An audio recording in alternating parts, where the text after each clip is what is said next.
Bikram Betalgi makhataba wari amuk taminarasi. Bikram Aditya adu amuk hanna uthakta karure aduga Betalbu amuk hanna pharure. Madudagi mabu nungaina amuk sannyasigi manakta puduna lakle. Matamasida Betalna amuk hairaki, Maharaj, nahak aibu puduna kadaida chatlibano, pukning tapthau, ai atopa wahang amasu hangakige. Madugi paukhum piramkho, Betalna wari liba haurai. Punyapur kauba leibak aduda Balabadas kauba aphawa ningthau ama palami. Magi mantri adugi nupi adu yamna magud leibi, mahai masing haibi amadi mapuroibagi sebadasu yamna changkhonbi nupi ama oirami. Nupi asigi mamingna Lakshmi Priya kaurami. Nupi asi mantri adugi athoiba lanni. Gun pumnamakna leitengi, wangang sangang dasu pandit ka pangkhakni. Aruba wakhal puthokpa ngambi nupini. Ningthau adusu mapanggaldi rabongumna kalli aduga maralda yengluragana kubermakni. Mathauna maringjel leiba achumba chatpa ningthauni. Nongma ningthau aduna magi mantri aduda asumna hairai. Aihak leibaki wayel thaudada punsigi harau tayamba nungaiba iphang phangdre. Maram asina mantri nahangna leibak asigi wayel thauda asi matam kharadang puramu. Aihak konung manungda aigi rani singaloinana matam kharadang nungaina pothage. Wafap asi hairamlaga ningthau adu konung manungda changkhirami. Raj darbar aduda matam kuina ningthau adu thoglaktre. Mantri mathantana leibak adu ngaktuna matam kuina lairaklami. Maram asina mantri aduna praja mayamgi awa nungaigi wakhalsing aduna masa adu ichok chok tharami. Nong mata pothaba phanglamde. Mantri gi awaba matau adu ubada nongma mantri gi nupi aduna asumna hairai. Ibungo nahaki maithongda awabagi sakpham utliba sibu kari nungaitaba leibage. Mantri aduna yamna ningba kaina hairai. Ibema ining thauna leibaki bahar khudingmak aingonda sinaramlaga mahakti konung manungda nungaina magi rani sing aduga loinana leithokre. Karigumba leibaki thabak thoram ama sinba langbada asoi angam thokadra khallubada aihak yamna ware. Wakhal asi waman khibana aigi haksang asisu mayeng tare. Haujikti aihak lan thum sampati amata pamlaktre lai oina ningduna leiningle. Wa adu tarabada mantri gi nupina amuk hairai. Ibungo na pothabige khallabadi nongma konungda lengsillaga ining thau masamakta amuk leibaki bahar adu sinabiramlaga tirtha koiba lengbikhro. Asumna taurabadi matam kharadi pukning wakhal adu leitaragani. Nupina haiba wa oirabasu aphaba wakhalon oibanina mantri adusu magi nupina hairiba adu yaninglami. Mathangi numita mantri adu konungda laktuna ningthauga unarami aduga magi apamba warol sing adu loina haijarami. Ningthaunasu mana haijariba adu yabirami. Asumna ningthauda amuk hanna leibaki bahar pumba sinaramlaga mantri adu tirtha jatra taukhirami. Mafak kaya chattuna tirtha kaya amada isnan taujarami. Mamai thangda Setubanda kauba Rameswargi manakta thunglami. Mafam aduda Mahadebabu khurumjaramlaga samudra mapanda amuk chattuna awaba pothajarami. Matamasida mantri aduna yamna ngakpa thawong ama urami. Samudra irol nungdagi ikhang khanghaudana upambi ama hogalaklami. Upal adu sanana mawunni, manina manaoy, mapalna rattanagi aduga mahayna muktana oirami. Upal adugi mathakta ningthijaraba asan amada nupi masa ama phamduna leirami. Nupi masa asi masak matau mapalaitana phajai. Phajabada mahaka changdamnaba yaba karisu leitre. Nupi masa asina makutta binajantra ama paiduna masinda slok anikhak thirami. Slok adu hek thiba loibaga nupi masa adu samudra irol nungda amuk lupthakirami. Thawong adubu mantri aduna yamna ngakpaga loinana nungaina yengduna leirami. Madudagi mantri adu atopa tirtha kaya ama koiruraba matung mayumda amuk halakle. Mayumda halaklaba matung mantri adu konungda amuk chattuna ningthauda khurumjarami. ꯅꯤꯡꯊꯧꯁꯨ ꯃꯥꯒꯤ ꯃꯟꯇ꯭ꯔꯤ ꯑꯗꯨ ꯑꯃꯨꯛ ꯍꯟꯅ ꯎꯅꯕꯗ ꯌꯥꯝꯅ ꯍꯔꯥꯎꯖꯔꯝꯃꯤ꯫ ꯃꯗꯨꯗꯒꯤ ꯅꯤꯡꯊꯧ ꯑꯗꯨꯅ ꯃꯟꯇ꯭ꯔꯤꯗ ꯃꯍꯥꯛꯅ ꯇꯤꯔꯊ ꯀꯣꯏꯕ ꯆꯠꯂꯨꯕꯒꯤ ꯑꯋꯥ ꯅꯨꯡꯉꯥꯏ, ꯑꯉꯛꯄ, ꯑꯀꯤꯕ ꯑꯃꯗꯤ ꯐꯖꯕ ꯋꯥꯔꯤ ꯄꯨꯝꯅꯃꯛ ꯇꯝꯃꯨ ꯇꯥꯒꯦ ꯍꯥꯏꯅ ꯍꯥꯏꯔꯛꯏ꯫ ꯃꯟꯇ꯭ꯔꯤꯅ ꯃꯥꯒꯤ ꯋꯥꯔꯤ ꯑꯌꯥꯝꯕ ꯂꯤꯗꯨꯅ ꯅꯤꯡꯊꯧꯗ ꯇꯥꯍꯜꯂꯝꯃꯤ꯫ ꯃꯃꯩꯊꯪꯗ ꯃꯥꯅ ꯁꯦꯇꯨꯕꯟꯙꯗ ꯔꯥꯃꯦꯁ꯭ꯋꯔ ꯈꯨꯔꯨꯝꯕ ꯆꯠꯄꯗ ꯊꯦꯡꯅꯔꯛꯈꯤꯕ ꯁꯃꯨꯗ꯭ꯔꯒꯤ ꯏꯔꯣꯜꯅꯨꯡꯗꯒꯤ ꯎꯄꯥꯜ ꯍꯧꯔꯛꯄ ꯅꯨꯄꯤ ꯃꯆꯥ ꯑꯃꯅ ꯏꯁꯂꯣꯛ ꯊꯤꯔꯝꯂꯒ ꯑꯃꯨꯛ ꯁꯃꯨꯗ꯭ꯔꯗ ꯀꯨꯝꯊꯈꯤꯕꯒꯤ ꯋꯥꯔꯤ ꯑꯁꯤ ꯂꯤꯔꯒ ꯑꯁꯨꯝꯅ ꯍꯥꯏꯔꯛꯏ꯫ ꯏꯅꯤꯡꯊꯧ ꯏꯕꯨꯡꯉꯣ, ꯑꯗꯨꯛ ꯉꯛꯄ ꯊꯧꯗꯣꯛ ꯑꯩꯍꯥꯛ ꯑꯃꯨꯛꯇ ꯊꯦꯡꯅꯔꯛꯇ꯭ꯔꯤ꯫ ꯃꯟꯇ꯭ꯔꯤꯒꯤ ꯋꯥ ꯑꯗꯨ ꯍꯦꯛ ꯇꯥꯕꯗ ꯅꯤꯡꯊꯧ ꯑꯗꯨ ꯃꯐꯝ ꯑꯗꯨꯗ ꯌꯥꯝꯅ ꯆꯠꯅꯤꯡꯂꯝꯃꯤ꯫ ꯃꯗꯨꯗꯒꯤ ꯃꯥꯅ ꯃꯥꯒꯤ ꯃꯟꯇ꯭ꯔꯤ ꯑꯗꯨꯗ ꯂꯩꯕꯥꯛ ꯑꯗꯨ ꯑꯃꯨꯛ ꯁꯤꯟꯅꯔꯝꯂꯒ ꯁꯦꯇꯨꯕꯟꯙ ꯔꯥꯃꯦꯁ꯭ꯋꯔꯒꯤ ꯃꯐꯝ ꯌꯧꯅꯕꯒꯤꯗꯃꯛ ꯑꯍꯤꯡ ꯅꯨꯡꯊꯤꯜ ꯂꯦꯞꯄ ꯂꯩꯇꯅ ꯆꯠꯂꯝꯃꯤ꯫ ꯃꯇꯝ ꯈꯔꯒꯤ ꯃꯇꯨꯡꯗ ꯁꯦꯇꯨꯕꯟꯙ ꯌꯧꯗꯨꯅ ꯔꯥꯃꯦꯁ꯭ꯋꯔꯕꯨ ꯈꯨꯔꯨꯝꯖꯔꯝꯃꯤ꯫ ꯃꯗꯨꯗꯒꯤ ꯃꯍꯥꯛꯁꯨ ꯃꯟꯇ꯭ꯔꯤꯅ ꯍꯥꯏꯔꯛꯈꯤꯕ ꯁꯃꯨꯗ꯭ꯔ ꯃꯄꯥꯜ ꯑꯗꯨꯗ ꯂꯥꯛꯇꯨꯅ ꯐꯝꯂꯝꯃꯤ꯫ ꯃꯟꯇ꯭ꯔꯤꯅ ꯍꯥꯏꯔꯛꯈꯤꯕ ꯑꯗꯨꯒ ꯆꯞ ꯃꯥꯟꯅꯅ ꯁꯃꯨꯗ꯭ꯔꯒꯤ ꯏꯔꯣꯜꯅꯨꯡ ꯑꯗꯨꯗꯒꯤ ꯁꯅꯥꯒꯤ ꯎꯄꯥꯜ ꯑꯗꯨ ꯅꯨꯄꯤ ꯃꯆꯥ ꯑꯗꯨꯒ ꯂꯣꯏꯅꯅ ꯐꯥꯎꯒꯠꯂꯛꯂꯝꯃꯤ,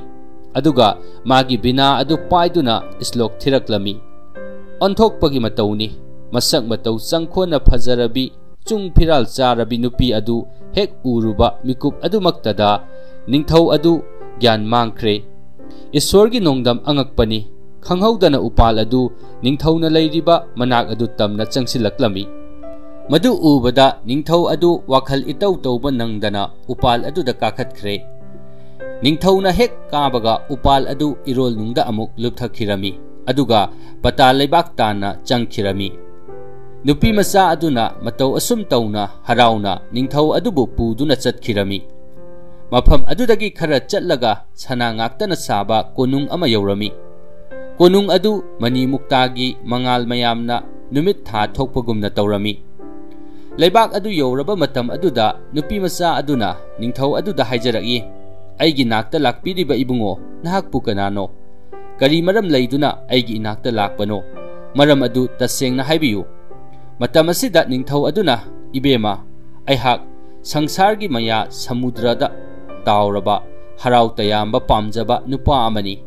ꯅꯤꯡꯊꯤꯔꯕꯤ ꯅꯍꯥꯛꯀꯤ ꯁꯛꯇꯝ ꯑꯁꯤ ꯎꯔꯨꯕꯗ ꯑꯩꯍꯥꯛ ꯄꯨꯡꯉꯥꯎ ꯉꯥꯎꯔꯦ, ꯑꯗꯨꯕꯨ ꯍꯧꯖꯤꯛ ꯏꯁ꯭ꯋꯔꯒꯤ ꯀ꯭ꯔꯤꯄꯥꯅ ꯅꯅꯥꯛꯇ ꯌꯧꯔꯛꯂꯤꯕ ꯑꯁꯤꯅꯤ꯫ ꯅꯨꯄꯤ ꯑꯗꯨꯅ ꯑꯃꯨꯛ ꯈꯨꯝꯂꯛꯏ, ꯑꯩꯍꯥꯛ ꯈꯪꯂꯦ, ꯅꯍꯥꯛ ꯁꯣꯏꯗꯅ ꯂꯩꯕꯥꯛ ꯑꯃꯒꯤ ꯃꯄꯨ ꯅꯤꯡꯊꯧ ꯑꯣꯏꯔꯝꯒꯅꯤ꯫ ꯍꯧꯖꯤꯛꯇꯤ ꯅꯄꯨꯛꯅꯤꯡꯒꯤ ꯑꯅꯤꯡꯕ ꯄꯨꯝꯕ ꯏꯐꯝꯗ ꯇꯥꯛꯄꯤꯕ ꯌꯥꯒꯅꯤ, ꯑꯗꯨꯕꯨ ꯑꯩꯍꯥꯛ ꯋꯥ ꯑꯃꯈꯛꯇꯪꯗꯤ ꯍꯥꯏꯖꯍꯧꯒꯦ꯫ ꯊꯥ ꯈꯨꯗꯤꯡꯒꯤ ꯊꯥ ꯁꯤꯔꯝꯗꯥꯏ 14ꯅꯤ ꯄꯥꯟꯕ ꯅꯨꯃꯤꯠ ꯑꯁꯤ ꯍꯦꯛ ꯌꯧꯔꯛꯄꯗꯗꯤ ꯑꯩꯒ ꯏꯕꯨꯡꯉꯣꯒ ꯎꯅꯕ ꯌꯥꯗ꯭ꯔꯦ꯫ ꯋꯥꯔꯝ ꯄꯨꯝꯕ ꯅꯤꯡꯊꯧ ꯑꯗꯨꯅ ꯌꯥꯔꯗꯨꯅ ꯃꯈꯣꯏ ꯑꯅꯤ ꯃꯐꯝ ꯑꯗꯨꯗ ꯂꯨꯍꯣꯡꯂꯝꯃꯤ꯫ ꯅꯤꯡꯊꯧ ꯀꯩꯅ꯭ꯌꯥ ꯑꯅꯤꯃꯛ ꯑꯍꯤꯡ ꯑꯗꯨ ꯅꯨꯡꯉꯥꯏꯅ ꯂꯦꯜꯂꯦ꯫ ꯃꯇꯧ ꯑꯁꯨꯝꯅ ꯃꯈꯣꯏꯅ ꯅꯨꯡꯉꯥꯏꯅ ꯂꯩꯔꯛꯄ ꯑꯁꯤ ꯅꯨꯃꯤꯠ 12ꯅꯤ ꯁꯨꯈ꯭ꯔꯦ꯫ ꯊꯪꯅꯕ ꯅꯨꯃꯤꯠ ꯑꯗꯨꯗꯗꯤ ꯀ꯭ꯔꯤꯁꯅ ꯆꯇꯨꯔꯗꯥꯁꯤ ꯊꯥ ꯁꯤꯔꯝꯗꯥꯏ 14ꯅꯤ ꯄꯥꯟꯕ ꯅꯨꯃꯤꯠ ꯍꯥꯏꯕꯗꯨ ꯊꯣꯛꯂꯝꯃꯤ꯫ ꯃꯔꯝ ꯑꯁꯤꯅ ꯀꯩꯅ꯭ꯌꯥ ꯑꯗꯨꯅ ꯅꯤꯡꯊꯧꯗ ꯃꯈꯨꯠ ꯂꯣꯟꯅꯗꯨꯅ ꯅꯨꯃꯤꯠ ꯑꯗꯨꯃꯇꯪꯗꯤ ꯃꯥꯒꯤ ꯃꯅꯥꯛꯇ ꯂꯩꯕꯤꯔꯅꯨ, ꯀꯔꯤꯒꯨꯝꯕ ꯂꯩꯕ ꯊꯣꯛꯂꯕꯗꯤ ꯑꯋꯥꯕ ꯅꯪꯒꯅꯤ ꯍꯥꯏꯅ ꯍꯥꯏꯖꯔꯝꯃꯤ꯫ ꯑꯗꯨꯕꯨ ꯃꯥꯅ ꯇꯧꯒꯗꯧꯔꯤꯕ ꯑꯔꯣꯟꯕ ꯊꯕꯛ ꯑꯗꯨꯗꯤ ꯈꯛ ꯍꯥꯏꯗꯣꯛꯂꯝꯗꯦ꯫ ꯃꯔꯝ ꯑꯁꯤꯅ ꯃꯥꯅ ꯇꯧꯒꯗꯧꯔꯤꯕ ꯑꯔꯣꯟꯕ ꯊꯕꯛ ꯑꯗꯨ ꯈꯪꯅꯤꯡꯂꯗꯨꯅ ꯅꯤꯡꯊꯧ ꯑꯗꯨ ꯆꯥꯎꯔꯕ ꯊꯣꯡꯖꯥꯎ ꯑꯗꯨꯒꯤ ꯃꯔꯨꯝꯗ ꯂꯣꯠꯇꯨꯅ ꯂꯩꯔꯝꯃꯤ꯫ ꯃꯍꯧꯁꯥꯗꯒꯤ ꯍꯧꯅ ꯀ꯭ꯔꯤꯁꯅ ꯆꯇꯨꯔꯗꯥꯁꯤ ꯅꯨꯃꯤꯠ ꯑꯁꯤꯗ ꯔꯛꯁ꯭ꯌ ꯍꯤꯡꯆꯥꯕ ꯑꯃ ꯂꯥꯛꯇꯨꯅ ꯅꯨꯄꯤ ꯃꯆꯥ ꯑꯁꯤꯕꯨ ꯐꯥꯔꯒ ꯁꯥꯟꯅꯔꯝꯃꯤ꯫ ꯃꯍꯧꯁꯥꯒꯤ ꯃꯇꯧꯒꯨꯝꯅ ꯅꯨꯃꯤꯠ ꯑꯗꯨꯗ ꯔꯛꯁ꯭ꯌ ꯑꯗꯨ ꯃꯐꯝ ꯑꯗꯨꯗ ꯂꯥꯛꯂꯝꯃꯤ꯫ ꯍꯤꯡꯆꯥꯕ ꯑꯗꯨ ꯎꯕꯗ ꯅꯨꯄꯤ ꯃꯆꯥ ꯑꯗꯨ ꯀꯤꯗꯨꯅ ꯌꯥꯝꯅ ꯀꯟꯅ ꯂꯥꯎꯔꯝꯃꯤ꯫ ꯍꯤꯡꯆꯥꯕ ꯑꯗꯨꯅ ꯅꯨꯄꯤ ꯃꯆꯥ ꯑꯗꯨꯕꯨ ꯐꯥꯔꯒ ꯁꯥꯟꯅꯕ ꯍꯧꯔꯛꯂꯝꯃꯤ꯫ ꯇꯧꯔꯤꯕ ꯊꯧꯑꯣꯡ ꯑꯗꯨ ꯊꯣꯡꯒꯤ ꯃꯔꯨꯝꯗ ꯂꯨꯝꯗꯨꯅ ꯂꯩꯔꯤꯕ ꯅꯤꯡꯊꯧ ꯑꯗꯨꯅ ꯎꯔꯝꯃꯤ꯫ ꯃꯥꯒꯤ ꯅꯨꯄꯤꯒꯤ ꯑꯋꯥꯕ ꯅꯨꯡꯉꯥꯏꯇꯕ ꯃꯇꯧ ꯑꯗꯨ ꯎꯕꯗ ꯅꯤꯡꯊꯧ ꯑꯗꯨ ꯌꯥꯝꯅ ꯅꯨꯡꯉꯥꯏꯔꯝꯗꯦ꯫ ꯃꯗꯨꯗꯒꯤ ꯃꯥꯅ ꯍꯤꯡꯆꯥꯕ ꯑꯗꯨꯕꯨ ꯍꯥꯠꯀꯦ ꯈꯜꯂꯗꯨꯅ ꯃꯈꯨꯠꯇ ꯁꯥꯡꯂꯕ ꯊꯥꯡꯁꯥꯡ ꯑꯃ ꯄꯥꯏꯗꯨꯅ ꯍꯤꯡꯆꯥꯕ ꯑꯗꯨꯒꯤ ꯃꯅꯥꯛꯇ ꯆꯪꯂꯛꯂꯝꯃꯤ꯫ ꯃꯗꯨꯗꯒꯤ ꯃꯥꯅ ꯍꯤꯡꯆꯥꯕ ꯑꯗꯨꯗ ꯃꯤꯑꯣꯏꯕꯗ ꯆꯠꯂꯣꯏꯗꯧꯕ ꯂꯤꯆꯠ ꯆꯠꯂꯤ ꯍꯥꯏꯗꯨꯅ ꯌꯥꯝꯅ ꯊꯤꯅ ꯆꯩꯔꯝꯃꯤ, ꯑꯗꯨꯒ ꯍꯤꯡꯆꯥꯕ ꯑꯗꯨꯒꯤ ꯃꯉꯛ ꯑꯗꯨ ꯀꯛꯊꯠꯇꯨꯅ ꯍꯤꯡꯆꯥꯕ ꯑꯗꯨꯕꯨ ꯍꯥꯠꯇꯣꯛꯂꯝꯃꯤ꯫ ꯍꯤꯡꯆꯥꯕ ꯑꯗꯨ ꯁꯤꯔꯦ꯫ ꯃꯗꯨ ꯎꯕꯗ ꯅꯨꯄꯤ ꯃꯆꯥ ꯑꯗꯨ ꯌꯥꯝꯅ ꯍꯔꯥꯎꯖꯔꯝꯃꯤ꯫ Madudagi mana ningthau adugi makhong konduna haijaraki, ibungo, nahakkumba nupadi sangsar-sida ani suna phanglaroi. Lin khudingmakta mani yaude, bon khudingmakta chandon pambi hekta haude, mafam ayambada sadhu hekta leite,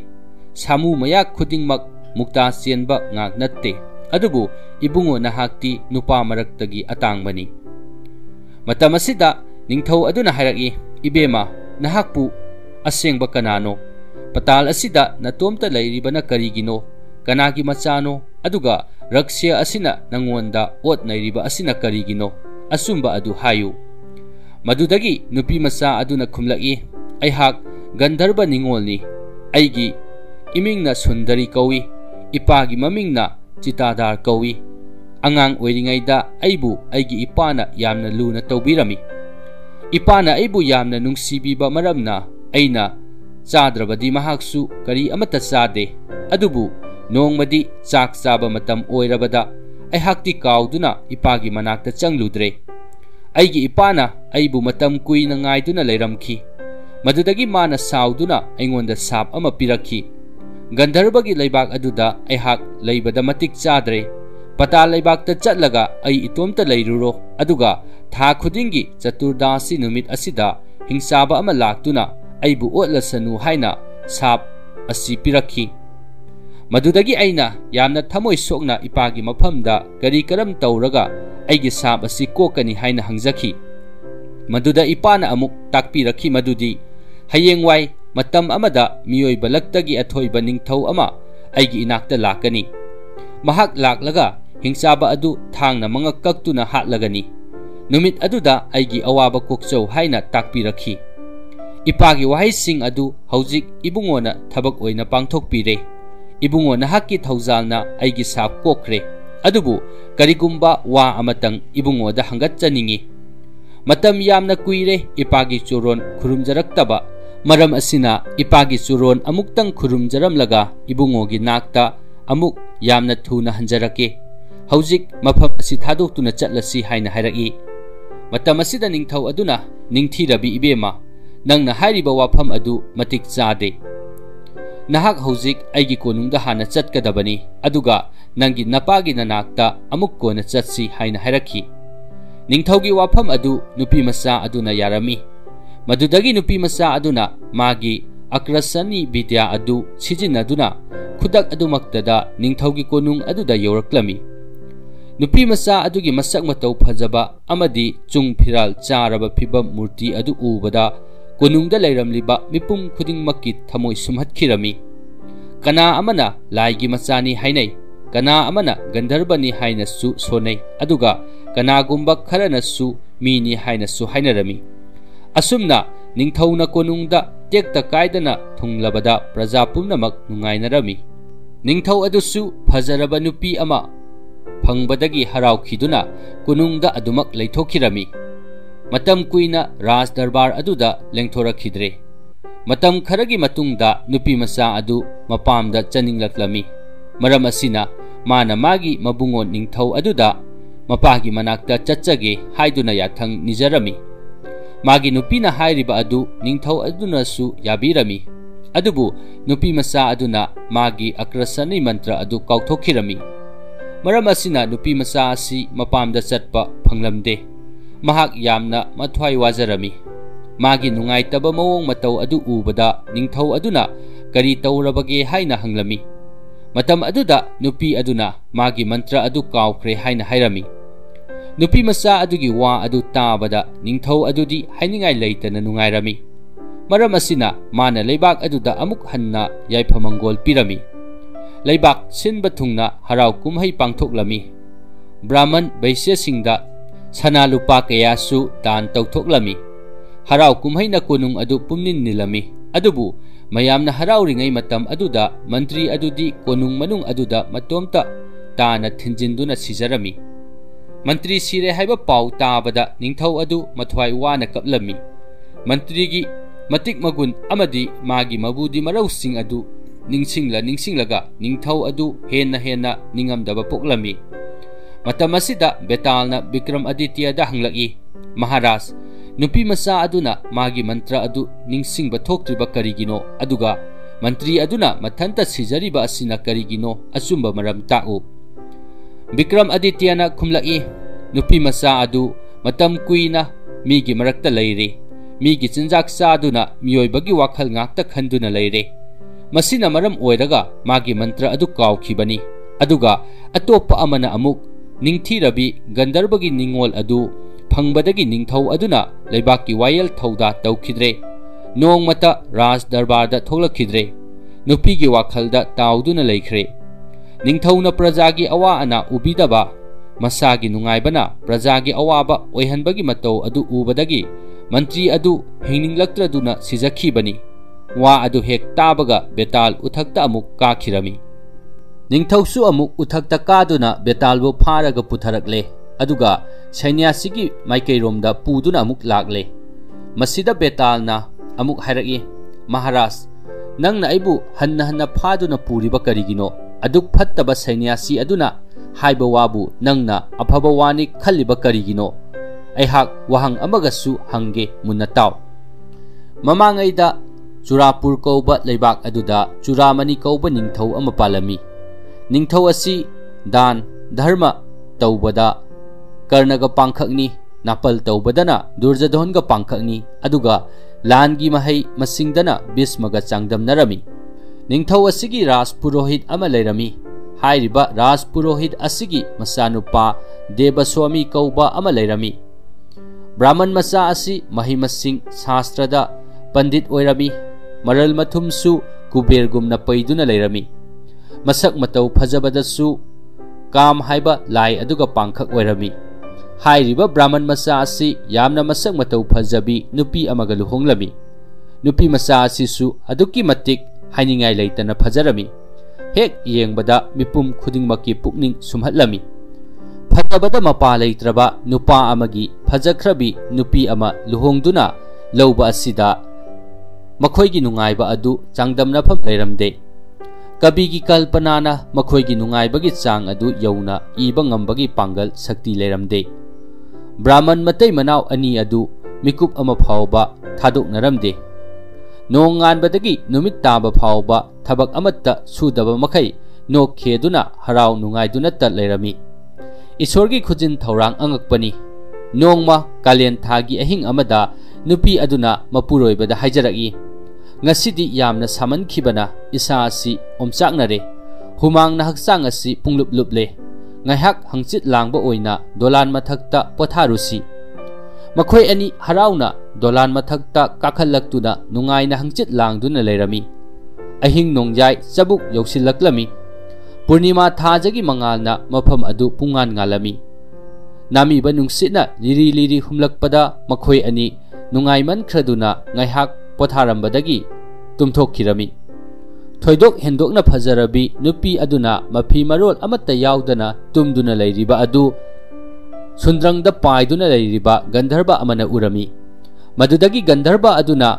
Brahmangi nupi adubu nupa adu khangandana phaduna pukhirami Brahman nupa aduna haugalakpada manakta magi nupi di leiramdana mafi marol sing adu taaduna leirambadu ubada mahak ngakpana loikhre madudagi mana imung manungda changduna koithi thirami adubu magi nupi di phangba kauba leiramde Brahman asi haujik mathwai yamna ware mayumdagi hendoktuna laikai khuding changduna amadi ching mal pat turel sinba thungna thibadasu magi nupi du phangdre mayumda amuk halaktuna yengbadasu kana amata leiramdre haujik Brahman nupa asi yamna ware wabagi hainingai leitre mamai thangdadi mahak upai amatta leitraduna kap lauduna leirame magi awaba asi changdamnafam khangdre nupi aduna mafam khangdana mangkhrabada Brahman masa aduna taibangpal asida magi ni haiba potkari su thamningdre tirtha mayam ama koiduna punsi adu lelage haina khankhirami masada phijet leiteng amatta setningbagi apamba poklaktre maram asina mahak lamboibagi phijet setuna lebak kaya amada chatpa horami mana asum lakpada nongmagi nungthil amadi masa adu aram khaurangbana yamna choktharami madudagi mana palas kauba u pambi adugi mana adu hektuna una aduna patra ama semlami patra adu paiduna mahak kanagumba brahman amagi yumda changduna asa athakara bikyanirami numit jungba matamda atithi ama lakpadu ubada yumbu brahmini aduna harauman khraduna mana purakliba patra aduda asa athakara hapirami maduda bikyari du harau khibana asa athak sing adu loina sathoklami aram khaurang bana henman khibana mahak yamna thuna charami madudagi mana sariba adu hek loibaga masa adu hu chabagi matawgumna phauраklami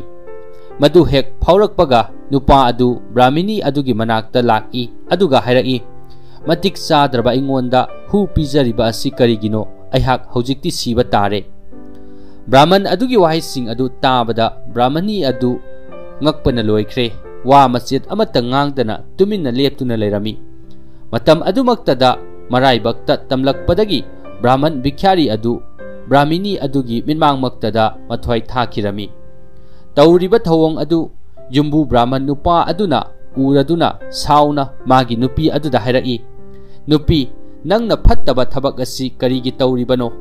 yumda lakpa atithibu hu pijaduna hatpa haunabra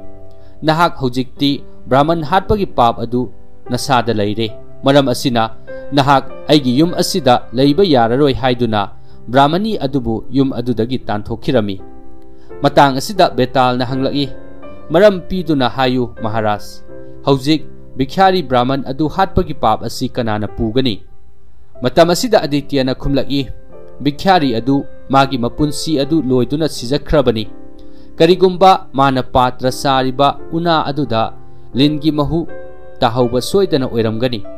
madu mahaki maral natte khangdaduna asa athak haptuna charubani aduga brahmani adudi mathwai yauna bikhya adu hapsakhibani mangonda karigumba pap amata leite adubu mahakpu tantok pikhiba mapuroiba adudi papki saruk khara phangani ningthaugi ningthiraba paukhum adu tabada penman khraduna betal harauna uthakta amuk kakhirami Bikram Aditya su amuk uthakta kakhiduna asibagi masak oiraba betalbu marengbalda haptuna amuk sainyasigi manaktamna purakle matam asida betalna amuk maharaj ai wahang amasu hangkhige munna takho Chandrapur kauba leibak aduda Gunadip kauba ningthau ama palami leibak aduda Dharmaraj kauba lalonba inak khunba nupa amasu leirami nupa asi maral mathum leibada nattana dharmasu yamna leiba miyoini masak matau yamna phajabi magi machanupi amasu leirami machanupi asigi masak matau amadi lamchat bebhar adubu miyamna thagatnarami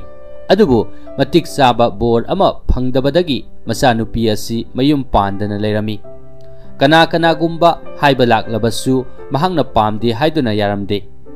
matam aduda leibak adugi sahar manung adu huranbagi akiba ama poknarami masigi maramda prajasing aduna ningthauda wakatlami huranba aduna otpanaibada prajasing adu khangba amatta ngamnadre hairiba huranba asibu ningthauna thingbiyu natrabadi makhoi leibak adu thadoktuna chatlagani haina hairami prajasingi wakat adu tabada ningthau adu mai hauna saurami madudagi mana magi mantri mandol sing amadi phamnaiba sing adu kaukhatuna yamna thina chai thanglami ningthauna sauba ubada kibadagi phamnaiba sing aduna makhoi huranba adu phanaba tawjarage makhoi gi maral sing ngakpiyu haina haijarami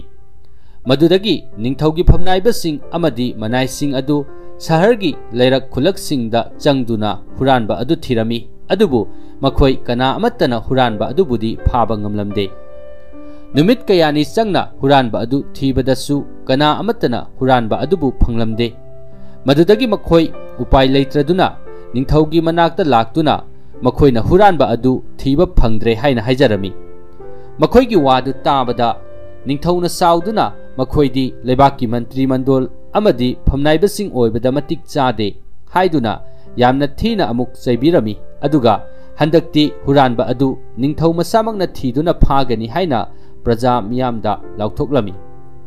nongma thasigi ahing amada ningthau adu char aduda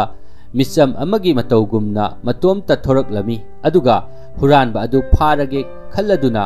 मोंसोंग अमदा तुमिन्ना लुमदुना लेरमी ngayhak lairaba matung amamba aduda masama u yamna pharaba nupa ama matomta laklami nupa adu ubada mahakpu kana oirigadage khanduna ningthau adu munna wakhal tawrami mana asum khallingai nupa adu magi manak yausilaklami matam aduda ningthau aduna nupa aduda hangai athengba ahin asida nathanta lakliba mahasoi nahakpu kanano mafam kadaida kari tawba chatkadawribano matam asida nupa aduna aibudi huranbani migi pot huranba chatlibani hanglakliba nahakti kanano hayu haina khumlaki madudagi ningthau aduna amuk aihak leibak asigi ningthauni aisu huranbagi thabak asi hainingduna leirambani adubu itomta ipang leitaduna tawpham khangdaduna mafam asida leiramlibani haujikti nahak laklabani na phare aikhoi ani punna huranba adu chatminarasi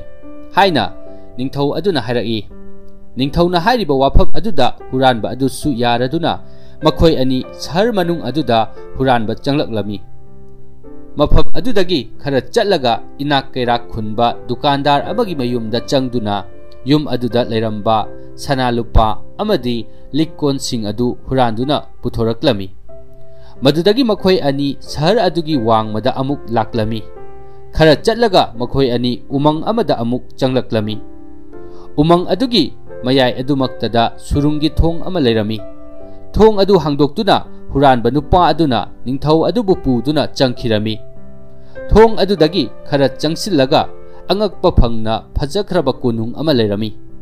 mafam adu phuradalana pik thanna leirami amadi mafam khudingda manigi thaumoi thalami mafam adu pata leibakni haina ningthau aduna khalami konung adu yaurabada huranba aduna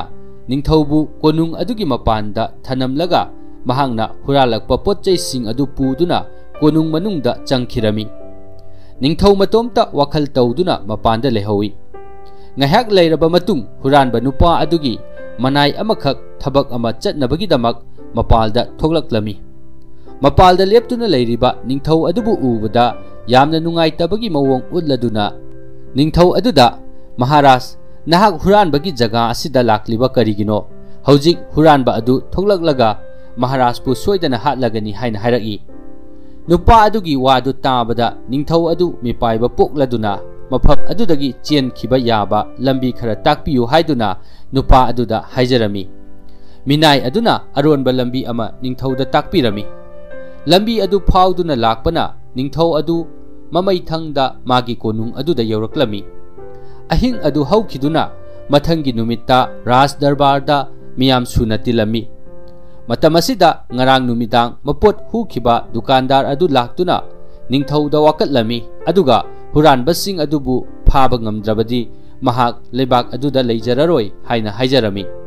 madudagi ningthauna leibak praja pumnamak haujikti huranba adu soidana pharagani nungsa thibiruranu haina hairamlaga leibakki akan athau sing aduda khongmi lanmi sing khonggatnaba yathang pirami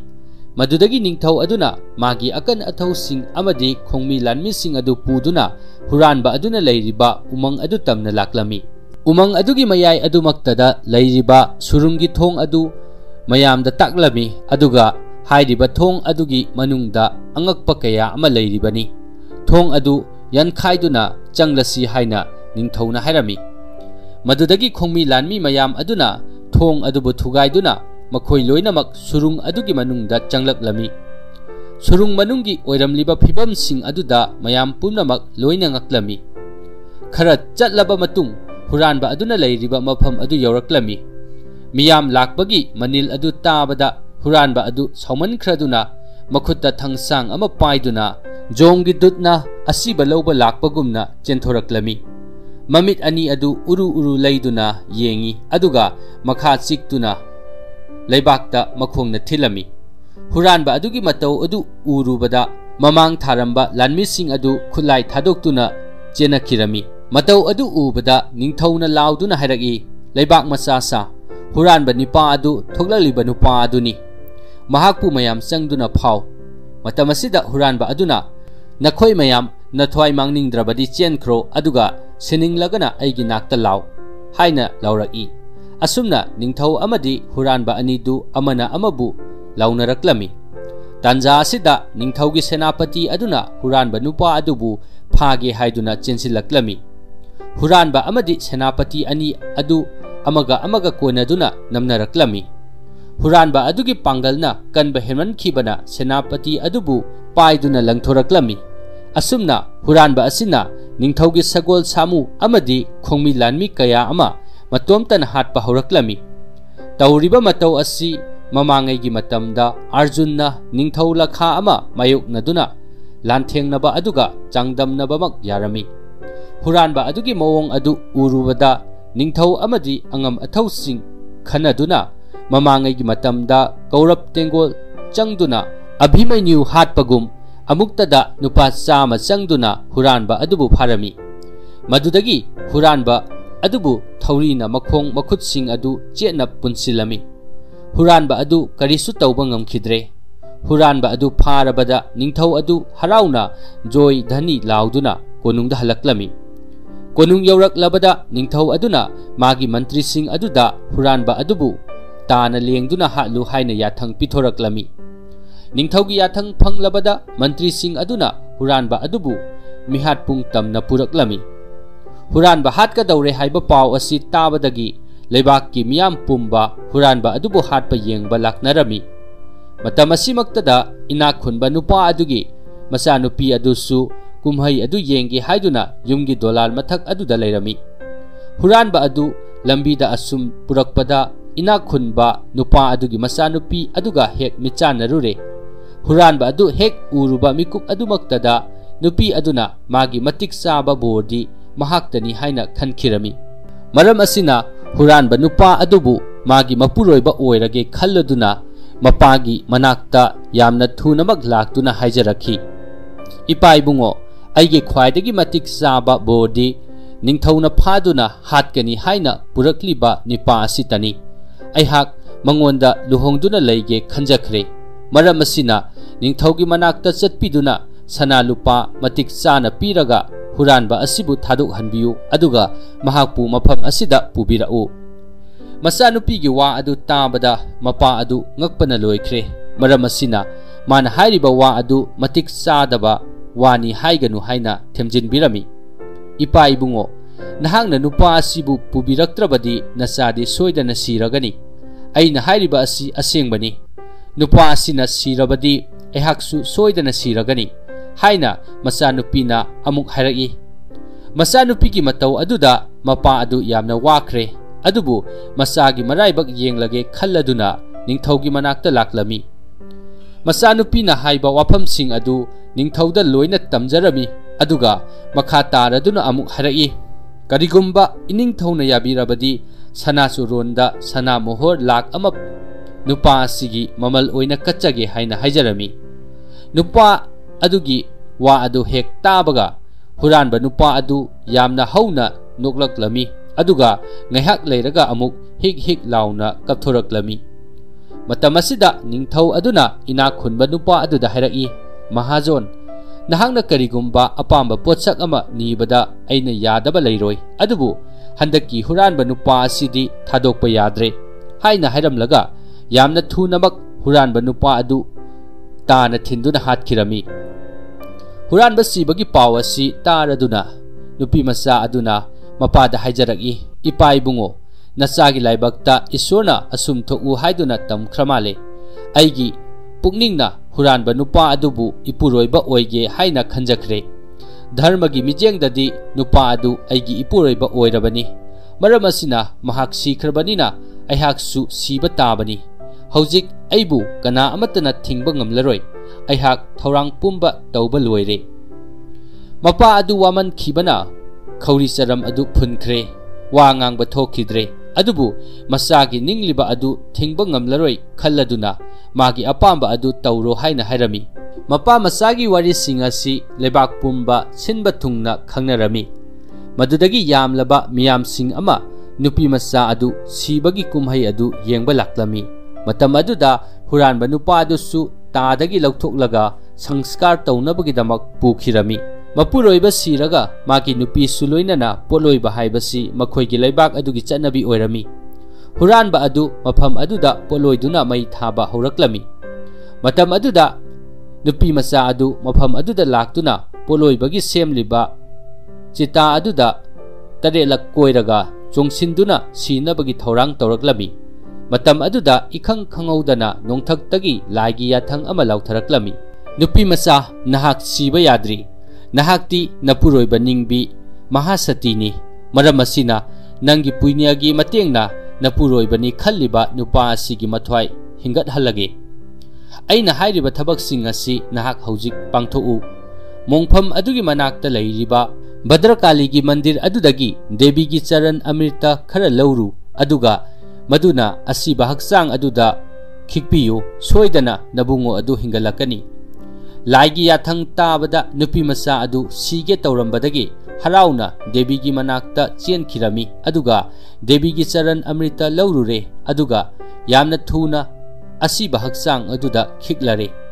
Devi gi thaujal phanglabada huranba nupa adu amuk hanna hingduna hawgalaklami. Madu ubada nupi macha adu yamna haraujarami aduga nupa adu mayumda puduna chatkhirami.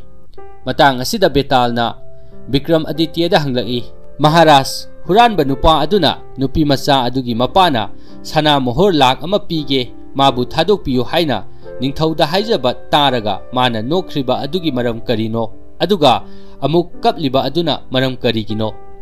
Matam asida Bikram Aditya na khumlaki, huranba aduna nokliba adudi haraubagi nokpa natte ngakpagi nokpani aduga amuk kappagi maramdi mabu thadoknabagidamak sana mohor lak ama ningthauda kachage haibaduda mahangna asumna khanki madudi huranba magini haibada mateng pangbinaba kanasu leitraba matam aduda masaksu khangdaba nupa amana mabu thaujan birakpagi wa adu tabada mabukning nungsiraktuna kapkhibani. Maramdi phattaba mibu kannanabagidamak sana lupa tingi haibasi mahangna yamna ngakna thoki. Ningthaugi asumba wa asi hek tabaga Betal singsapa mathak aduda abuk yamna thuna kakhirami. Bikram Betal gi ahanba wari sing adu tabininglabadi video asigi comment section da hapcharamge maduda changlaga tabiyu. Ngasigi oinadi matang asida loisinjarage.